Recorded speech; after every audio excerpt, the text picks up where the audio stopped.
The bot-based shooter has been much less popular over the last few years.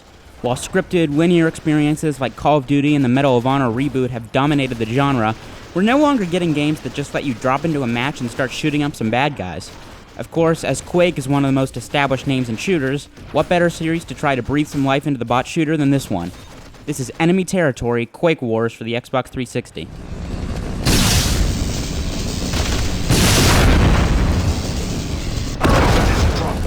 So as this is a bot shooter, there really isn't any story. The campaign consists of a few different maps in 4 different areas throughout the world, but each is set up the same way, with humans fighting aliens known as the Strogg. Each team is tasked with a few different objectives over the course of the match, with humans trying to advance as they capture strategic points, build bridges, and take out targets. You really have to rely on your team's AI to get through a match, but this can be challenging, as both the humans and the Strogg appear to be borderline suicidal. It's not uncommon to mow down 6 or 7 enemies as they all charge in a horizontal line, and as I fixed a vehicle that we needed to move across the map to complete an objective, the driver kept driving off and getting himself blown up again. This is definitely the game's weakest aspect. Gameplay in Quake Wars also feels like a throwback to older shooters. Weapons don't have very much recoil, and enemies don't react to getting shot until they fall to the ground dead. There are also a ton of different vehicles to choose from, each offering a different way to tackle an objective. You also have a bunch of different classes to choose from on each side, with some objectives requiring a certain class to complete, so you'll be switching between them on the fly. Each offers something a little bit special, and none of them feel overpowered.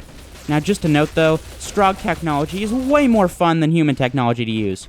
Why would I want to use some generic assault rifle when I could be an alien who uses a gun called the Lacerator and has a melee weapon that looks like a tricked out lobster claw?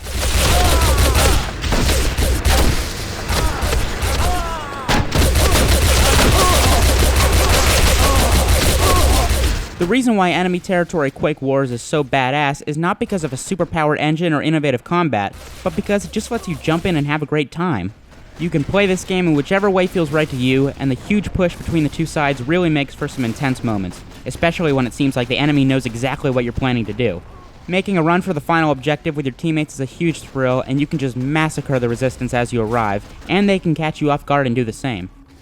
Now, the reason why I'm emphasizing how much I enjoyed this is because I went online and saw some pretty terrible user scores for it.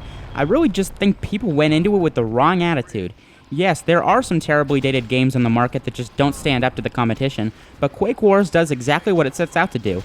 No, the game does not look very good, and yes, the voiceovers do sound cheesy, but it's still extremely entertaining.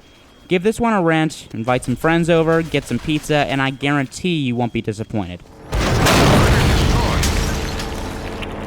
Both objectives blown. Hands off our oil, Strogg.